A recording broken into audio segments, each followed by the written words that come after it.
So what happened was I came back to the bullpen area where we were sitting because we were all sitting in different sections, and I was on the ground level because I was a speaker and it had VIP sections cordoned off for us to sit in.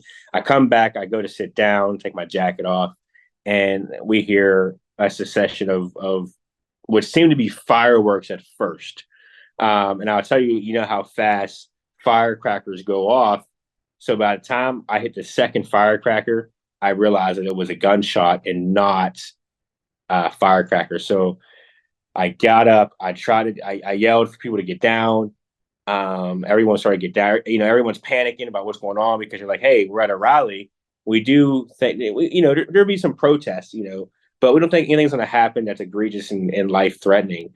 And then as soon as it happens, people are panicking. Kids are panicking. Adults are panicking. And I felt it was my job to, kind of get everyone to calm down. At the same time that this is going on, adrenaline took over, and someone said we need a medic. And I turned around to see people pointing to a gentleman who I found now is deceased, that a medic is needed. And there was no one in the area that could assist this individual. So I got on my seat, I moved my chairs out of the way, and I jumped over the barricade, and I ran up to the bleachers where the gentleman had just been shot through the head.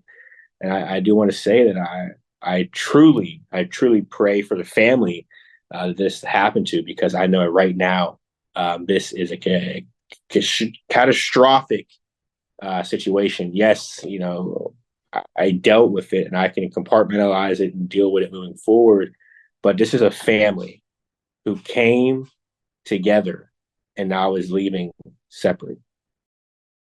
It was an experience that I would never wish on anyone. You can be my worst adversary in the world, and I would never wish for you to see that because it takes a different toll. It's something I'm gonna have to deal with in my life now moving forward. But it's unbelievable. Like, I mean, you can't imagine, coming to this event and there's excitement. Everyone's working together. No one's fighting. No one's yelling. No one's screaming. And then all of a sudden, chaos. So it's a traumatic experience.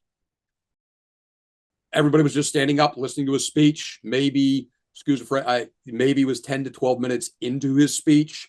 And a little sidebar, he was going to call our U.S. Senate candidate, Dave McCormick, up, U.S. Senate candidate, Dave McCormick.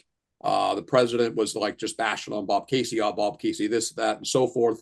But at the end of the day, he's like, Dave McCormick, don't come up yet. I want to still talk and this and that. And McCormick was about to go up. If it was another minute, he would have been up there. But we heard this.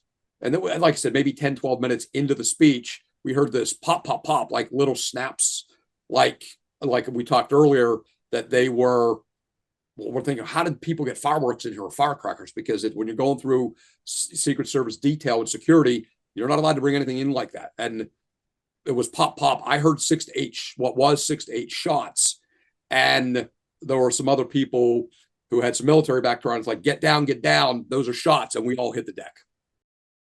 I'm sad for our country, Leah. I really am.